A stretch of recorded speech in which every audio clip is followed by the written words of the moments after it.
Vamos a leer el versículo 2. Recuerdan que hace un tiempo atrás le prediqué del versículo 3. Para los que tienen buena memoria, creo que hace como un año o 8 meses prediqué sobre el versículo 3. Y prediqué bajo el tema, no sé si se recuerdan los hermanos, he caminado mucho para volver atrás. ¿Se recuerdan? Amén. Y veo que ustedes siguen caminando y no piensan volver atrás. Y hoy vamos a predicar del versículo 2. Amén, hermano. Amén. Vamos a leer esta palabra en el nombre del Padre, del Hijo y del Espíritu Santo. Amén. Y dice: y se quejaron contra Moisés y contra Aarón los hijos de Israel. Y les dijo toda la multitud: ojalá muriéramos en la tierra de Egipto, o en este desierto, ojalá muriéramos.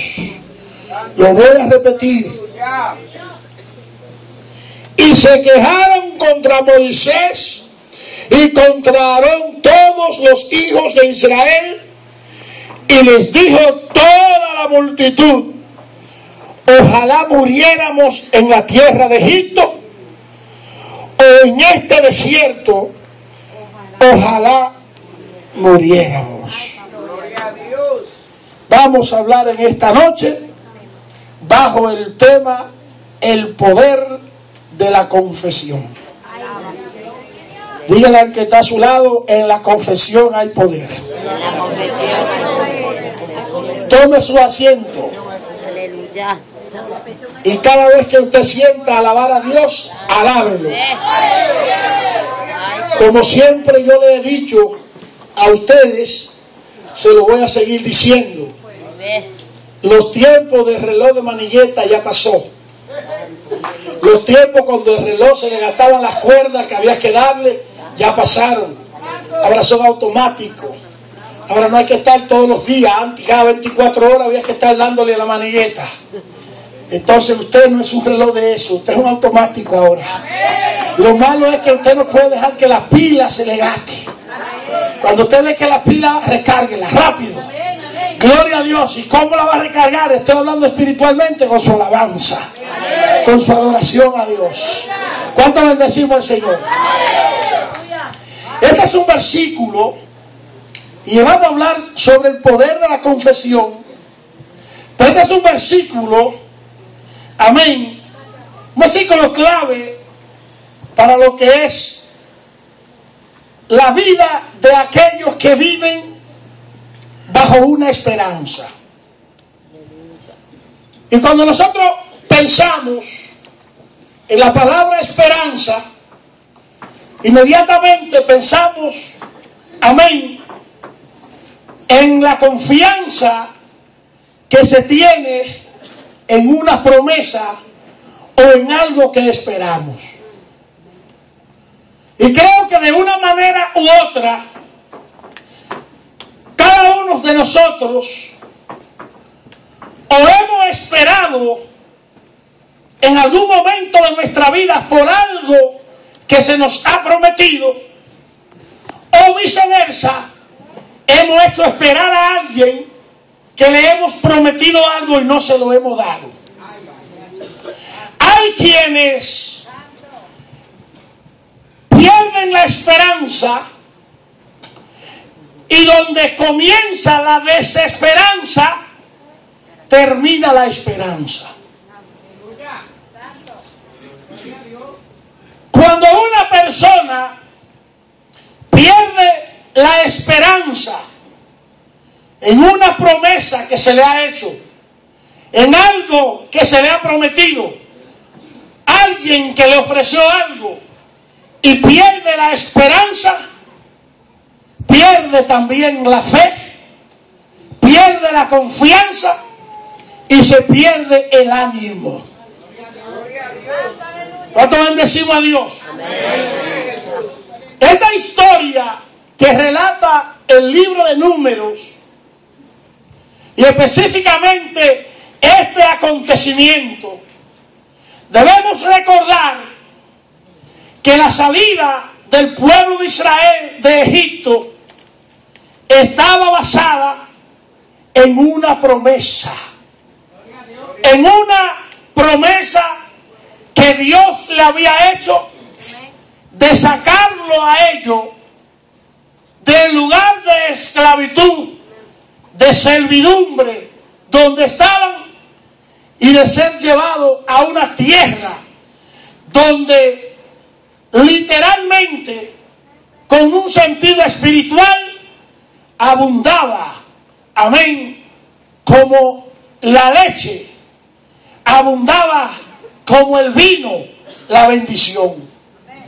Dice que fluía vino y leche, dando a entender que era una tierra de bendición. Cuando ellos salieron de Egipto, ellos salieron con una esperanza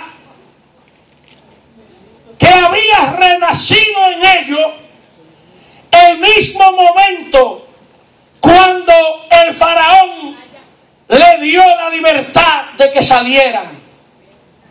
Mientras el pueblo todavía no había salido de Egipto, habían dudas de poder escapar de un rey tan malo, tan perverso como era el faraón. Sin embargo, el día de su libertad nació también la esperanza, que es lo que le dije, es la confianza que se tiene en algo que se va a recibir. Y esa esperanza es sustentada también por la fe. Por eso es que cuando usted lee el capítulo 13 del libro de Primera de Corintios, en su versículo final, usted va a ver que el apóstol Pablo decía que hay tres cosas que permanecen, que es la fe, la esperanza y el amor. Son tres cosas que el creyente, bajo ninguna circunstancia, óigame bien, bajo ninguna circunstancia puede dejar que se pierda. Porque si uno de los tres se le pierde, usted lo perdió todo. ¿Cuánto bendecimos a Dios? La fe sustenta la esperanza. ¿Por qué? Porque la fe es la certeza de lo que tú esperas. Es decir, cuando se te promete algo, tú tienes la esperanza de que lo vas a recibir. Pero la fe actúa diciéndote, tú no lo has visto. La esperanza dice no. Entonces la fe le dice, pero yo lo creo. Entonces la fe sustenta la esperanza. Pero la esperanza también sustenta la fe. Porque tú puedes decir que tienes fe en algo, pero si tú pierdes la esperanza, que es la confianza de recibir eso, se te muere la fe. ¿Cuánto adoramos a Dios? Y llegó un momento dado en esta gente que nació la esperanza, porque iban a ser llevados a una tierra que Dios le había prometido a sus antepasados, y allí iban a tener bendiciones de abundancia.